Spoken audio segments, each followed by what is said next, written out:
daawadayaal halkaan naga daawanaysaan waa Universal TV qaybtiisa North America waa anigoo Sakariya Aadan hadaba sidaa ula socotaanba xaaladda dalka Soomaaliya maalmahan waxa uu marayaa isbedel aad iyo aad u weyn hadaba TV-ga caalamiga Universal TV ayaan maanta waxaan ku macsuunay inuu yimaado Professor Abdi Ismail Samatar ahna Professor wax ka dhiga jaamacadda University of Minnesota qaybta juqraafiga Professor ka ayaan rabnaa muddo 40 daqiiqo ah inaan ka wareysano xaaladda dalka Soomaaliya sida ay imika ay tahay Professor marka hore ku soo dhawo University TV Sakariya ahlan wa sahlan walaal adiga dadka ku dhageysanayaaba Professor waxa jira waxaad la socotaa shirkii Uganda intaan shirkii Uganda aan u gelin adigu ma kula ahayd shirka Uganda waxa ka soo bixi doona in ay yihiin wax Soomaali ku farxayso horta ilaahay baa wixii soo socda isagu baan ogaan karaa cid kale ma ogaan karto bini aadamse intii ilaahay maskaxsiiyay marka saadaalisid waxa meesha jiray waxa la isku haysto maqaalad ayaanu ka qornay hana oranano waxa halka ka socda iyo abaabulka xamar ka jira uma eeka wax dhalin kara dadka Soomaaliyeed ee dhibaataysan waxay ku farxaan intaana wararka soo bixin way walaal taasay saadaashaydu hay saadaashaadi sidaa sheegtaba sidii way dhacday waxa jira in gudoomiyaha baarlamaanka iyo dhinaca dawladda iyo madaxweynuhu ay sahaysteen in shirkii Kampala ay ka soo baxday 10 qodob ah in prime ministerka uu ka dago jagadiisa arintaas sidee kugu muuqataa waxa weeye horta nasiib wanaaga ma nasiib daraan noqoto Sakariyowe dad shirka ku jira ayaa aniga warka isiiyay waxana ii sheegeen oo yiraahdeen haduuna Museveni ku oran lahayn in ciidamadiisu waanu kala soo baxanaa hadaydinaan waxaan halkan inagu goyno hadaydinaan yeelin horena wuxuu sheegay Museveni intaan shirka la iman in dawladda loo kordhiyo ilaa sanad looga dhigo ayuu hore u sheegay ninka ciidankiisa madaxda ka ay magaalada Muqdisho uu sii sheegay tii ayaa meesha la isugu yeeray tii baa la keenay marka tii hadii la ogolaaday Shariif Xasan ninka baarlamaanka madaxda kama bixi kara taasi way hadayna qolooyinkan African Union ku hadayna joogin ciidamadooda magaalada Muqdisho shabaab ayaa meesha qabsanaya ma isla maalintaaba marka meel hay ka baxaan may heleen Shariif Xasan waxa la sheegay in marka doodiisii iyo adkaysigiisii inuu noqdo tan waan ogolaanana laakiinse waa in dawladda dib la iskugu shaandheeyaa arintu sida ku soo baxaysa ee la ii sheegay waa sidaas walaal dib hal loo shaandheeyo dawladda waxaan rabaa inaan ku soo Professor waxa tahay Professor muddo wadankan jooga gudoomiyaha baarlamaanka ma faragashan karaa dawladda arrimaheeda waxa weeye sharciyan wadaynu ka soo qaadno dastuurkii koowaad Soomaalida iyo kan imika hay ku shaqaystaan waxa weeye shaqadu way kala qaybsantahay imika aad uma si kala qeexna dastuurkan imika lagu shaqeynaya charterka lagu magacaabo laakiinse in kastoona qeexnayn haddana wuxuu oranayaa in shaqooyinku kala duwan yihiin oo ra'iisul baarlamaanku isagu wixii baarlamaanka ka socda uu ka madax yahay baarlamaanku waxay ku soo heshiiyaan inuu isagu fuliyo ninka madaxweynihiina inuu isagu yahay wixii la soo gooyay in loo keeno dawladda maamulkeena ninka ra'iisul wasaarihu madax ka yahay sidaas weeyaan sida ku qoran meesha marka nin baarlamaanka madax ka yahay inuu ku doodo in dawladda la rido oo la bedelo waliba waxa qodobyada ku jira in dawladda la keeni doona hay heshiis ku yihiin labada nin ee magaalada Kampala ku kulmay marka waxa arkaysaa wixii xataa sharci ku sheegi meesha yaalay in laga baxay hay gorgortan ku noqday markaasi aniguna madaxweynaan rabaadna madaxweyna doonaysa sidii hantaa ku heli lahaa ayaan taladeeda qabanaya marka dawladda ninkan maxay ahayd Maxamed Cabdilaahi la leeyahay madaxda uu ka yahay sababta ku keentay in la yidhaaho meesha waa ina ka baxdaa sidaas weeye walaal waxa jira in gudoomiyaha baarlamaanka iyo madaxweynuhu muddo ay sasaysteen Kampala markay tageen in ay gorgorta u dhacay marka mas'alada madaxweynuhu hadii lala taliyay oo la yiri qorshahan keenina inuu dib u noqdo magaalada Muqdisho u tago la shiro golihiisa wasiirada iyo prime ministerkiisa u sheego arintan in maxaa ka yeelna mas'alada marka madaxweynuhu ku degdegay inuu go'aan ka qaato markii ugu horreysay Shariifku ku degdego arin caynkana oo sharci u lahayn ma aha maanta ma aha مثلا markii waxaan garanayaa anigu waxaan isku dayay xataa inaan dhexdhexaadiyo markii qolooyinka Asmariya Djibouti ay kala jabeen Xasan Daahir iyo isaga in la dhexdhexaadiyo marka waxa weeyaan wuu diiday taas intuu wax ku yiraahdo ayuu wax kale na oranaya marka waxaad moodaysaa isaga waxa uu muuqda jagadan madaxtooyada sideed ku hanataa sideed ku sii joogtaa ayaa u daran waxan kale waxa weeyaan waxyaabahan af ingiriiska lagu yaaho footnoteska ama xuruufta yaryar waaye marka sida had sheegayso walaal Sakariya waxa weeyaan sidii dadnimada iyo bini aadamnimada iyo madaxnimada kooran lahayd intaan go'aan la gaarin in lala soo shiro dadkaagii ama marka hore iyagu go'aan hay ku soo siiyaan oo yiraahdaan go'aankaas in ku wada dhaqmana taana waxaad moodaa waa markii afraad ama markii shanaad ee arrin cayntan ka dhacdo ninka madaxweynaha magaalada Muqdisho ka sheeganay waxaa la socotaa ra'iisul wasaaraha markii loo wacay Kampala ayuu tagay waxa uu la kulmay labadii madaxa ka sareysay wuxuu u sheegay in arinta uusan qaadanin sida uu la socoto intuu soo bixin idaacadaha waa ka hadlay oo eedan u soo jeediyay gudoomiyaha baarlamaanka kadib wuxuu go'aansaday in uu iscasilo haddii uu arintaasi la soo fargashto iscasalaadiisii waxaa loo qabtay qodobada u jeedo 30 casho gudaheed ilaa hadda prime ministerka isma casilin wararkana soo gaareen waxay sheegayaan prime minister inuu iscasili doonin maxaa dhacaya hadduu soo prime minister iscasilin horta waxa weeye waagan caruurta ahayn anigu baadiyaan ku dhashay intaan magaalada Gabiley hanan iman anigoo mulqaamada quraankaan galin wali marka xoolaha marka caruurtu ay raacdo waxa laga ilaalin jiray maalmaha ay kulushahay inay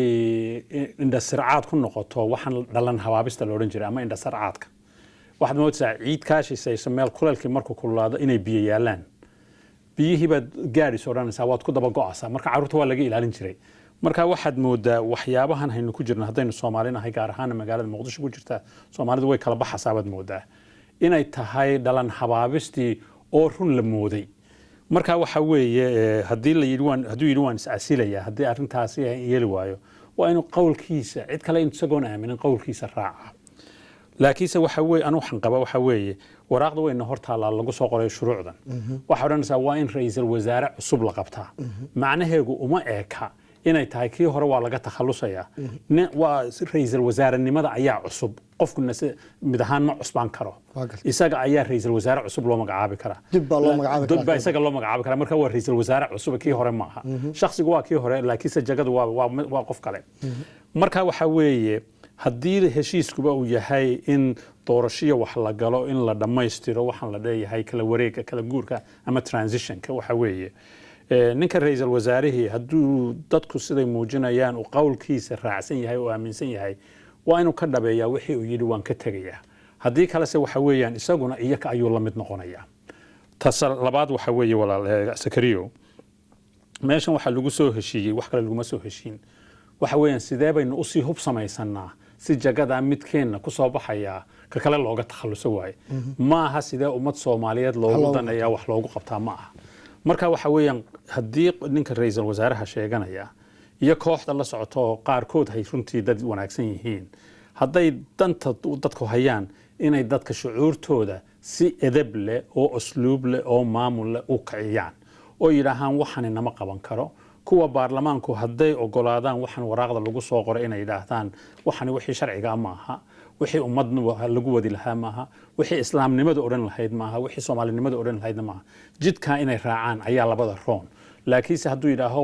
waan diiday inaan iscasilo oo baarlamaanka in lacag la siinayo intoodii badnayd sidaas looga takhalusi karaa isagoo waliba ceebna ka raacdo marka waxa weeyaan inuu mabda iyo barnaamij ku adkaysto isaga iyo inta wanaagsan la socota professor waxaan rabaa inaan ku weydiiyo haddaad tiri inuu iscasilo waa inuu ka dhabeeyaa laakiin iscasalaadiisa waxay ku xiran tahay ma doonayo gudoomiyaha baarlamaanka shuruudan uu keenay ee wasiiro cusub in uu lagu soo daro golihiisa marka waxaan leedahay in dib haddana loo soo doorto uu ogolaado gudoomiyaha baarlamaanka qaybtiisa gorgoranta ku jirta in loogu daro wasiiradiisa meetaas ma oranayo waxa weeyaan anigu haddaan Sakariyo ku idhaaho walaal waxaasaynu isku go'nahay waxaasaan yeelayaa waa inaan wixii ka dhabeeya haddii kale berri toole beentaydii hore ayaa runtayda dambe naafaynaysa weeye marka waxa weeye hadduu yidhi waxan haddii sidaa la yeelo waan ka tagayaa meesha qowlkiisii ama inuu macneeyo ama qowlkiisii uu dhabeeyo weeyaan tan u jeeda taas weeye laakiinse warqadda waxa cadaynaysa oo qodobka maalan toddobaad inay tahay baan filayaa oranaya dowladda la soo dhisay waxay ku dhisnaanaysaa 4 ama 4 bay ku dhisnaanaysaa waa in dadka madaxda TFG madaxduna waxa weeyaan ra'iisul wasaare ama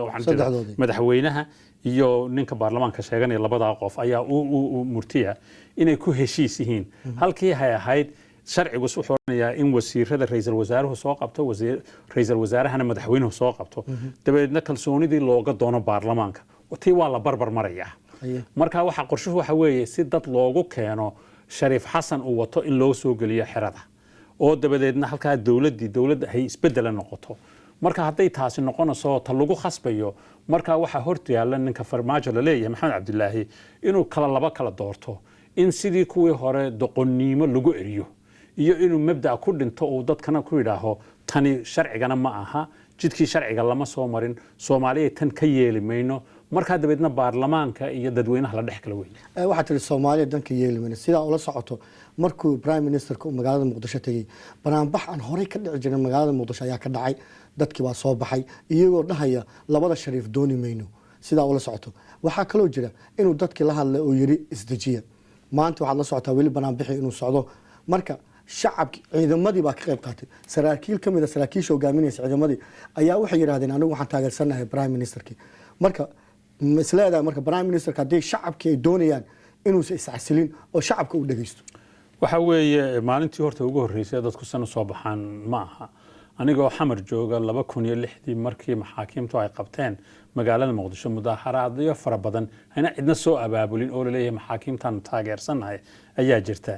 ahmiyadda mudaharaadka ka dhacay Muqdisho iyo meelaha kale la soo sheegayba gaar ahaan magaalada Muqdisho waxay tusaysaa dadweynuhu siday ugu haraadan yihiin nabad iyo usluub iyo karti iyo hufnaan dawladda way ta ugu muhiimsan waaye adigu waa tagi kartaa anigu waan tagi karaa laakiin sidantoodu waxay ku jirtaa inay dadka meesha u shaqeynayaan dad Soomaalida u shaqeynaya ee aan ka shaqeysanayn inay yihiin marka waxa weeyaan dadka in la dajiyo way wanaagsan tahay oo la yiraahdo usluub baan ku soconanaa fawda ma imanaysa meeshan inta yar dawladdu waxay xukuntay magaalada Muqdisho dabadeedna sidii sharcigu ahaa loo raaco la yiraahdo baarlamaankii kalsooni baan ka haysanay hore hadii lana ridayo horta waa in baarlamaanku kalsoonida naga xayoobiya hadayna naga xayoobin annaka ayaa dawladii meesha fadhinaya marka Sheekh Shariif waxay u taalaa inuu isagu yiraahdo taasi ma yeelino ama Shariif Xasan inuu baarlamaanka inta badan uu wato uu yiraahdo ninkan waa inaan ridnaa markaas ayaa dadweynaha waxa u cadaanaya runtii waxay arrintu tahay ee waxaan oran lahaa anigu waxa weeye casilaad waxa weeye qowlkiisa anigu ka dhowrayay haduu yiri sidaasaan yeelayaa oo dadkiina yiri sida ka yeelimayno dabadna uu yiraahdo mas'uuliyadda baarlamaanka noo dhiibtay baarlamaanka kalsoonidana siiyay baarlamaankaanu ka warsuganaa inay naga qaadaan in kale iminka waanu sii shaqeynanaa iyo inuu yiraahdo qowl baan bixiyay waxba lagu soo heshiiyay wixii ma qaadan karno dadkii Soomaaliyeed wixii ni waa kaas labadaas ay u taalaysaa laakiin 10 qodob ee lagu soo heshiiyay iyo baarlamaanka dib u celinaya soo isma dhaysa professor xoogaa way isdiidan yihiin oo bal lama tashan dadka Soomaaliyeed oo Kampala la tagay saddexdooda la isugu yeeray arrin baa loo bandhigay marka sidee ku dhacaysa marka inuu asaga hadana baarlamaanka dib ugu celiyo oo yiraahdo arrintan baa taale maxaan sameeynaa horta waxa weeyaan waxaan baarlamaanka lagu sheegayaa in macnayno baarlamaanku waa 500 iyo tiro waxa weeyaan intooda badan wax la qaadan kara ma waxa laga yaabaa boqolkiiba 70 ilaa 80 inayna naf lahayn oo wax la qaadan kara in wadaniyiina iyo dad iimaanli way ku jiraan meesha laakiinse waxa weeye hadii meeshii la leeyahay dawlad baa jirta oo wuxuu ku tagay ninkan Maxamed Cabdilaahi meesha baarlamaan baa jira ra'iisul madaxweynaha jira ra'iisul baarlamaan baa jira kuwiibu ka mid noqday marka sharcigii hay u dhigteen uu ugu tagay ee ra'iisul wasaaraha ugu noqday waa inuu sharcigii iyaga ku xakameeyaa marka waxa weeye lagama tashan baarlamaanka waa dhab inkastoo qaarkood hay Shariifka la socdaan qaarkoodna Shariifka kale hay la socdaan laakiinse waxa weeye intii wanaagsanayd iyo intay ummaddu ogoshahay intuu isku dhafto inuu yiraaho marka baarlamaanka lama tashan wuxuna xaq dareehayd laakiinse annakoo nabadda dhowrana bal waxaan hay keeneen baarlamaanka ha la soo dhex dhigo ha laga tashado dabeedna baarlamaanka go'aanka ha gaaro madaxweynuhu marka haduu veto saarayo ha saaro hadii baarlamaanku marka ka batana de wixii baarlamaanku dhigay ayaa lagu soconaya ilaa kolba waxan buu kula heshiiyay markii hore walaal waxa jirta Allah u naxariista golaha wasiirada wasiir kamida wasiirka arrimaha gudaha iyo amniga Cabdishakuur maanta inuu dhintay oo bam xaafadiisa sida la sheegay wararka lagu soo gaareen marka waxaad u jeedaa golaha wasiirada ayaa dhimanaya oo doonaya wadanka inay u shaqeeyaan saddexdii qof ee dawladda ugu sareeyana way is haystaan marka niyad jab intee leeg ayaa gaari karta golaha wasiirada iminka jirta horta Cabdishakuur Allah u naxariisto aniga maanta markii qaraxu dhacay malaha 5 daqiiqo dabadeed ayaa Muqdisho laga soo wacay waxa la ii sheegay qofka isqarxiyay inuu yahay qof qoyskiisa ah ayaa la ii sheegay isagiina dhaawac halis oo ku jiro iyadiina hay dhimatay horta waxa weeyaan ayaan darrada ugu weyn ee qolada hilaabsan calanka madow hay ummadda u keenayaan weeyaan in had ka iimaan baxadid kii kula dhashay walaasha ama walaalka ama abtiga ama adeerka aad u ahayd inaad ka aamin baxdid haddii taas hay aamin baxdayna aaminaad dambo kale oo imanaysa rasaas la isku hayo mooyaane ma jiraso horta waa ibtilada hay noo keeneen weeyaan ilaahay inuu naga qabto hanu ka rajaynayno tan kale waxa weeye ninkan la dilay markii ugu horeysay wasiir la dilay maaha waxa la dilay caddo iyo qolooyinkii la socday waa tii hoteelkii lagu dilay qaar kale waa kii beledweyn lagu dilay shariifka naftiisa waa tii la isku dayay tani waxay noqotay wax qolooyinkan calanka madow sita waxay ku dhaqmaan bay noqotay iyo qaar kale oo ka hoos shaqaystaba qudhooda marka waxa weeye dadka waxaan ku oran lahaa magaalada muqdisho degan iyo ummadda waxa weeye waxa jirta calayhi salaatu wasalaam nabigeena sallallahu alayhi wasallam in maka isagoo ilaahay wato maka dadkiisi u taag waayay uu dabadeedna ilaahay ku yiri isaga soo bax oo loo haajiray madiina waxa weeye inaku muqdisho kama haajirano laakiinse kuwan in niyad jabinaya waa inaan ka haajirnaa waaye iyaka laga tagayaa inaku kama tagano waxa weeye marka inaan la noqon hiye kaco hebel baanu jecelnahay maaha qorshe qowmiyadeed ayaanu jecelnahay qofkii ku socda hadduu ninkan ra'iisul wasaarihi ku soconayana wanaagsan hadduu qof kale ku soconayana wanaagsan laakiinse waxa weeyaan niyad jab waqtiba uma haysano danteennana ma aha lama niyad jabayo waa la is abaabulayaa abaabulkan maanta waa in loo bedelaa mid joogto ah oo laakiinse qorshaysan oo madax leh oo himilo leh oo qorshahay ku socoto leh taas weeyaan tajabin doonta cadowga Soomaaliyeed meesha doonaya ha jooga ee doonaya in ummadda weeqo ama haniyad jabaan ay ku kala tagaan meesha marka mislaada marka qolooyinka hadda dawladda ka soo horjeeda isqabsigan way ka faa'iideysanayaan waxa weeye qolooyinka ka soo horjeeda dawladda gaar ahaan kuwa qoryaha sitaynu ka hadlanaa dadka kale kama hadlano waxa weeye iyaka waxaad moodaa waxaan interview han siiyay waraysi han siiyay Reuters intanan ku iman markaas ay yidhaaheen maxbaa jira meeshan maxay ka heli karaan iyagu waxaan ku yidhi waxa weeye waa in la fahmaa qoladan shabaabku waxay muddo badan ku doodayeen inaan dawladani dawlad Soomaaliyeed ahayn ee meelo kale lagu soo samaystay nasiib darrada dhacday waxa weeye maanta kuwa dawladdan sheegayay waxa weeye wixii shabaab uu sheegay ayaa dhab noqoto inta Uganda la tagay ayaa sidii caadiga ahayd loogu yeedhiyay oo laga xayuubiyay haykalkii iyo haybadii Soomaaliyeed lahayd maanta ma lahayd haylahaan lahayd marka waxa weeye qolooyinkani sida qoriga uga faa'iideysanayaan waxa weeyaan iyagoo calanka madow meesha iska dhiga iyagoo yiraaha ummadii Soomaaliyeed dhulkiisii badnaa annaka hayna waxaanu nabad baanu ku ballan qaadanaa diintana ma aha diin qori lagu wada waa diin caqiidada niyadu hay wado marka waxa weeyaan qofka isaga ama iyada iyo ilaahayga cid u dhaxayn karta ma jiro innaka priests iyo pope iyo laynooma keenin waxa weeyaan cibaadadaada ayuu ilaahay kugu la xisaabtamaya marka caruurta sidii wax loo bari lahaa diinta loo bari lahaa adduunyada ay ugu tartami lahaayeen waxa qorshaha haday galaan oo ilaahan dhulkii hanu haynay Soomaaliyeedna waxaanu ku wareejinaynaa calankii buluugleyda xidigta bartanka ku lahaa ayaanu ku wareejinaynaa taasana sida qura ay arintan guul ugu heli karaan waa taas way ilaa ka haya dhulka intiisii badnayd Samantha waxa kale oo rabina ku weydiiyo waxa tiri hadii dib loogu celiyo baarlamaanka prime minister ku celiyo muddo waxaana loo qabtay 30 casha 30 casha gudahooda haduu baarlamaanka dib ugu celiyo oo dhaho anigu idinka awalba soo dooltay inaan wadan ka baxaan rabaa baarlamaankuna yiraahdaan maye joog maxaa dhacay marka qolooyinkii soo dhisay ee buugan soo akhriyay international community ila wadanka international community gacanta ku hayee maxay marka stepka labaad ay sameyn doonaan muxuu noqonayaa horta waxa la maanta dood kalena waan ka soo qayb galnay oo la lahaa wax wanaagsan bay dawladdan qabatay iyo farmaajo waxaan idhi ma ciidamada Afrikaanku meelayoga qabsadeen hodan oo kaliya ka mid ahayd dhulka kale qabsadeen intaasi nabadna dhinacan bay ka dhigayaan xaqii kale dadka Soomaaliyeed deganaydna rasaas iyo madaafiic baa la dhacaya marka in dhul badan oo magaalada Muqdisho ku yaala laga qaaday shabaabka waa wax la qabtay ciidanka Afrikaankaana qabtay ciidan kale oo Soomaaliyeed wali dhisan oo qaban karaya ma jiro laakiin way caawinayaan way la socdaan laakiinse dadka meeshii hayay riixaya waa iyakii waay waayo maalmihii horeba iyakii kuwii ciidanka Soomaalida lahaaba isqabqabsanayo rasaas iska horkeenaya taasi waa mid baa la yidhi ta labaad waxa weeyaan ninkani mushahaaradii buu bixiyay oo baarlamaankii buu mushaahar siiyay saraakiishii buu mushaahar siiyay waxaad arkaysaa halka la ina dhigay in mushahaare la bixiyay inay noqoto wax la qabto la soo kordhay halkaynu naalada ka arka ayaad ka garanaysaa marka waxa weeyaan inuuna ninkan musuqmaasuq wali laguma sheegin in lagu sheegana ilaahay baan ka hoos galo hawsha hasaa loo wado weeyaan laakiinse waxa weeye hadduu yidhaaho baarlamaankii baanu geynay baarlamaankii waxay yidhaaheen aduu sii joog codkaysiyeena waa cod una madaxweynuhu burin karin marka waxa ku khasmay qolooyinkan la leeyahay international community-ga la leeyahay hay'adaha caalamiga la leeyahay waxa weeyaan waxa iman doona in dad Soomaaliyeed ay ku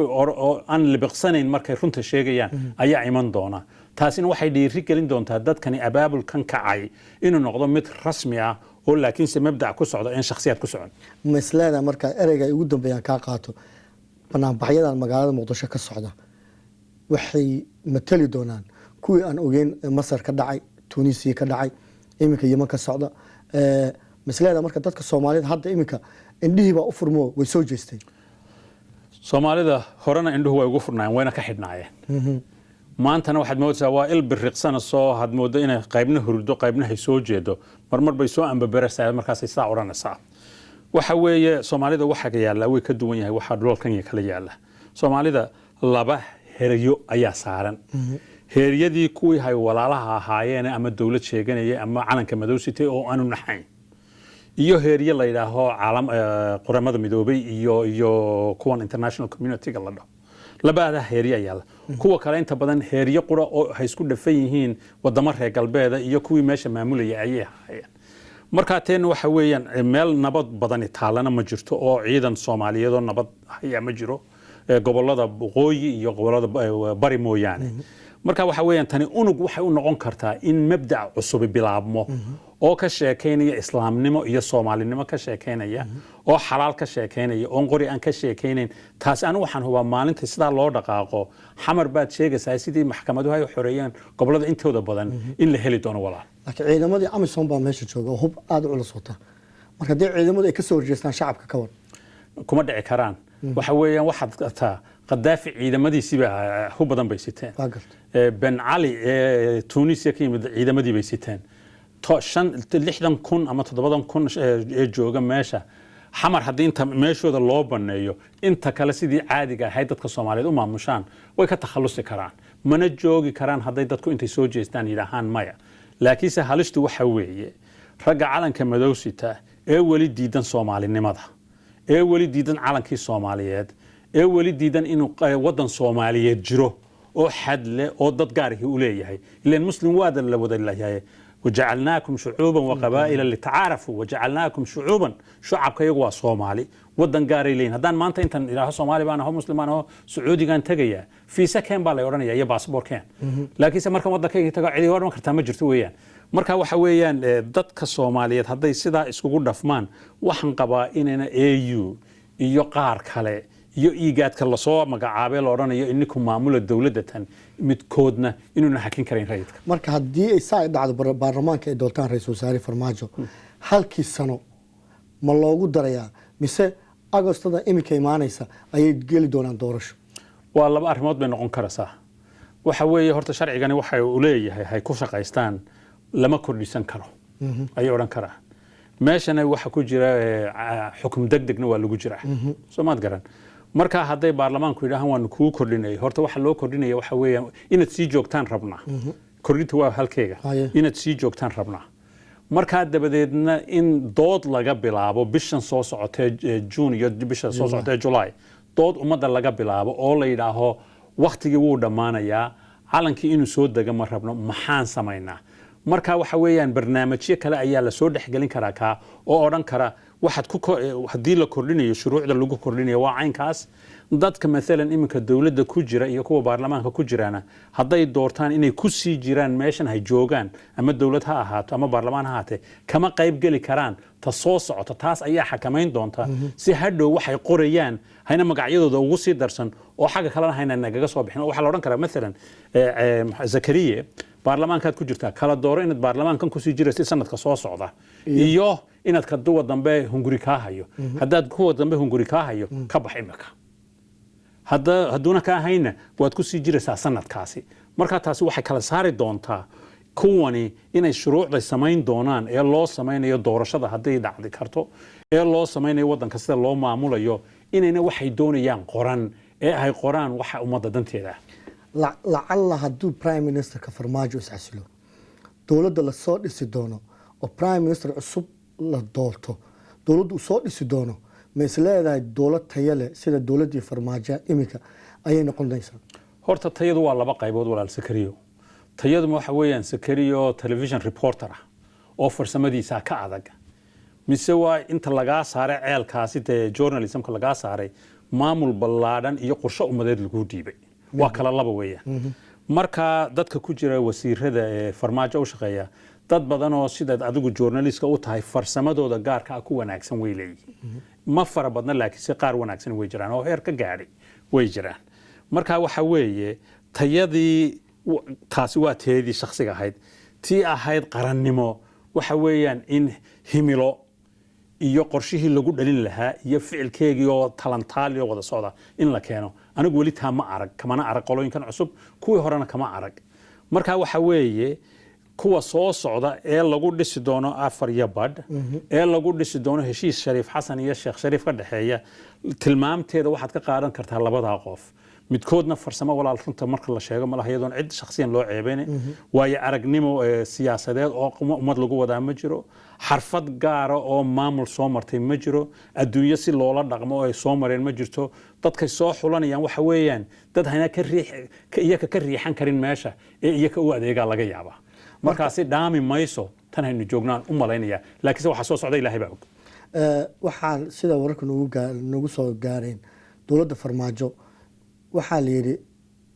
waxay daba gashay waxyaabo aad u fara badan oo dad kale iska maamuli jireen marka ma is leedahay professor dadkani dad wax fahmay dhibka soomaaliya fahmay haddii ahaan lahayd aqoon haddii ahaan lahayd wax kasta sababtaas ayaa loo doonayaa in la baaba'isho dowladdan horta waxyaabo sababuhu waa laga yaabaa inay badan yihiin qaarka aniga maskaxdayda ku jira waxa weeye sidii hay kuwii hore ugu daba dhaslayn jireen wadamada gobolka farmaajiyo qolooyin dhalinyaroo la socota uguma daba dhasleeyaan inkastoo waxyaabo warar kalena hay jiraan uguma daba dhasleeyaan marmarna way isku soo taagaan qolooyinkan kale markaas waxa weeyaan waxa laga yaabaa looma baran Soomaali tidhaahda bal annaka ra'yi leh annaka farsamo leh noo kaadiya tidhaahda looma baran waxa loo bartay Soomaali marka sidii ayga sidaa ku tidhaahid soo wada booda oo dan gaara ka wada raadsanaysa marka qolooyinkan meesha yimid waxoogaa inay ka duwan yihiin kuwii hore waa shaki ma laha way su'aashaadii haddaad iigu soo celiso hayd wax ka liita mayay iman waxay u muuqataa walaal waxa weeye diidmadaasi waa mid labada nin ee meesha isku haysto awalna isku haystay oo haddaa dib u raacdid mid walba wuxuu ka soo baxsanayaa dadkii hay wax isku aamineen shariifku wuxuu ka soo baxsaday maxaakiimtii ninkan kale qolooyinkii kale ka soo baxsaday marka iyaga iskood baa loo eriyaa marka eriyadu ma aha mid dibadda ka imanaysa waa mid gudahana ka imanaysa labada nin ka socota waayo hadduu qofku muuqdo hadduu farmaajo ama ninka wasiirka cadaaladdu hadduu muuqdo waxaad moodaa inay u haystaan kuwan jagooyinka ka sareeya haystaan inay iyagu shiiqayeen halkay u fahmi lahaayeen wasiirkaygii wax wanaagsan buu qabtay anigii baaba magac ku yeelanaya tan marka labada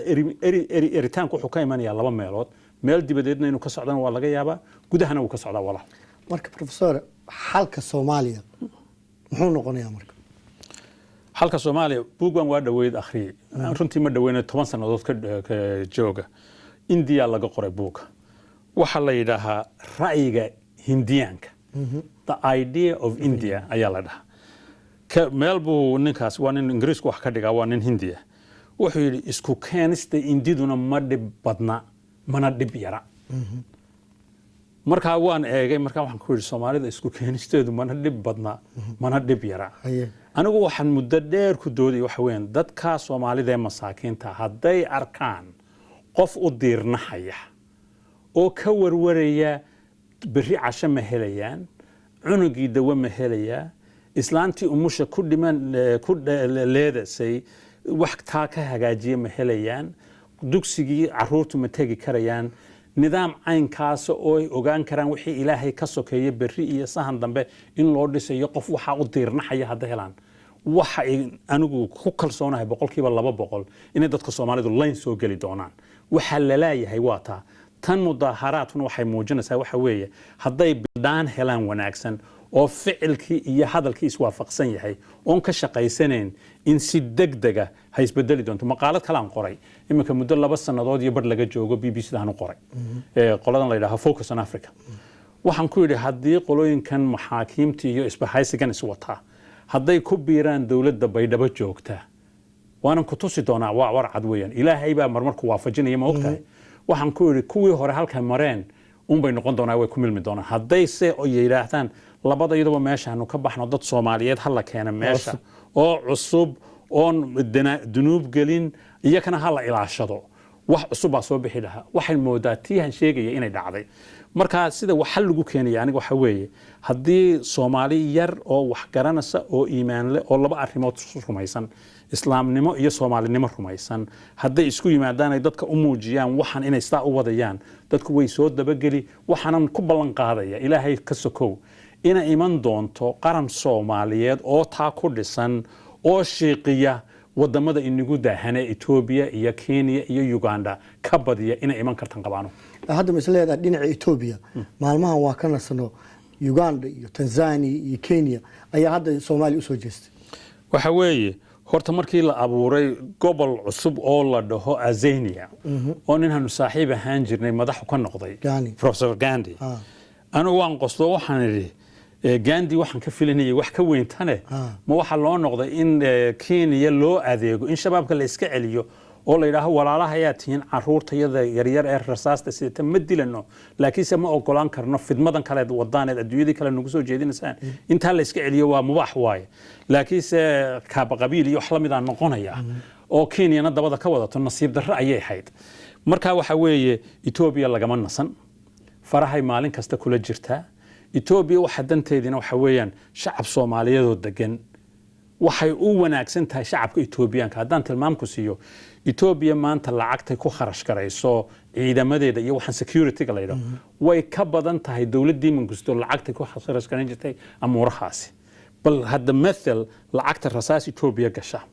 iyo lacagta rasaas gobolka oo dhan gasha hadii dhaqaatiir iskuulo dhaqaale la gelin lahaa gobol Afrika ka duwan ayuu noqon kari lahaa Ethiopia markaasi way nagu jirtaa wadanka maalintan joogtaa kuwa kale ayaa si hunguri weynaaday oo Kenya iyo Uganda iyo Tanzania meel kale noqotay ugu dambeyntii professor aad baa maasanta waqtigaaga adaa mudan walaa hadii lagu dhilaa maanta la tali prime minister ka Farmaajo maxaad ku talin lahayd horta Soomaalidu way iska jeceshahay in la taliyo in waxay la taliyaan oo waxaan xasuusanahay ra'iisul wasaarihii Cabdirasaaq Xaaji Xuseen waraysi fara badan la yeeshay markaasaan ku yiri markii ra'iisul wasaaraha lagu dhiibay bal iiga sheekay waxyaabaha badan ee hanad hore u ogeyn eed markaa ogaatay wuxuu yiri line baa lagu soo galay mid walba wuxuu kornaya inaan kula taliyo ayaan rabaa markay taladu dhamaatana waxa weeye aniga wasiirigu qor waayo Soomaad garan wali way socotaatay marka waxa weeye Cabdi Ismaaciil tala u bixiyo hebel siiyo wax faa'iido leh ma aha waxa loo baahan yahay waxa weeye in la abuuro unug maanta waxa la leeyahay cod Soomaaliyeed oo midaysan oo maskaxaysan oo iimaan leh oo dadka soo hadeeya ayaa la leeyahay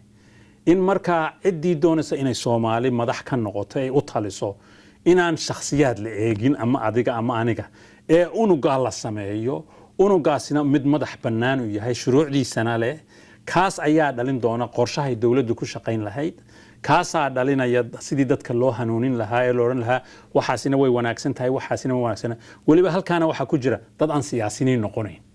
waxaan oran lahaa qofkii markaa u hanqab taagaya Soomaali inuu wax u taro ee maanta le waxbaan hayaayo hoggaas halaynaga daboolo unuga hala sameeyo waxa ugu weyn waa taaway marka unuga sheegayso ma isleedahay kaad ku dhawaaqdeen Ingiriiska ugu dhawaaqdeen kaabu noqon karaa midka Soomaali isku keeni kara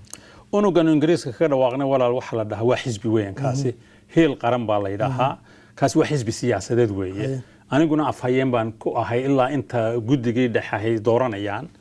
laakiinse waxa ku dhex jira kaasi arintani waa kamid weeye waxa weeyaan barnaamij aan siyaasad ahayn oon hiil qaran lahayn oon reer qansax lahayn oon reer baydhabo lahayn oon reer muqdisho iyo reer hargeysa lahayn Soomaali leedahay oo dadka laga soo xulay laba nooc bay yihiin dad xeel dheer diinta ku ah oo si ballaarin oo naxariis leh u fahmay dad xeel dheer oo dhaqan Soomaaliyeed fahamsan oo sida nidaamada iyo edebta iyo isluubta iyo wanaaga iyo sinaanta og in la isku keeno oo iyagu dawlad ka madax bannaan oon xisbi siyaasadeed ku jirin bal ka fikir Zakariya walaal haddii maalintii unug caynkaas oo hore loo yaqaanay hay Soomaalidu lahaan lahayd maalintii la burburayay meeshaas ay dadku u jeedsan lahaayeen maxaanu yeelnaa ilaa waxa looga bartay tallaabooyin dhaxalgal ayaa looga bartay iyo jagadoon la'aan ayaa looga bartay tan ku dadaalanaa eenu leenahay hal la dhiso ama heel qaran ha haw ama qansax quraca haw mid Soomaali u dhaxeeyo oo dadka sidaa u haga taa hal la keeno ayaan oran lahaan walaal ugu dambeyn saasha ugu dambaysan ku weydiinaa waa taa walaal doorashada hadday dhacdo ururkiin heel qaran ma ka qayb galayaan heel qaran wuxuu goostay gudidiisa dhexe waxay goostay ma 4.5 ama 4 wanisif ku dhisan ma geli karno waayo waxa weeyaan adiga iyo anigoo Zakariya iyo adigoo Zakariya iyo Cabdi Samatara ayaa la oranaya waxa tihiin dameero iyo fardaatiin isma geey kartaan anigu waxaan qabaa Zakariya hadduu si iimaan la u dhaqmayo inuu walaalkay yahay mathili karo haddaad ka timid koonfur iyo haddaad waqooyi ka timid anu ma aqaano nin Soomaaliyeed oo edeb lahoo astaantii islaamnimaduna wajiga kaga dhisantahay ayaan arkaya heel qaran markaa wax 4 wanisif ku dhisan ma gelayo laakiin se annaka mabda ayagu waxa weeye inaanu dadka Soomaaliyeed ururno inaanu horta iyo ka hanano inaan jagooyin u hanqantaawin annakoon muujin waxaanu qaban karno iyo dadka sidanu u dhaxdhaxaadin karno walaal aad baa maasanta adaan mudan wasalaam alaykum waa kaaga mahad celinaya ahlan wa sahlan walaal wad mahadsantahay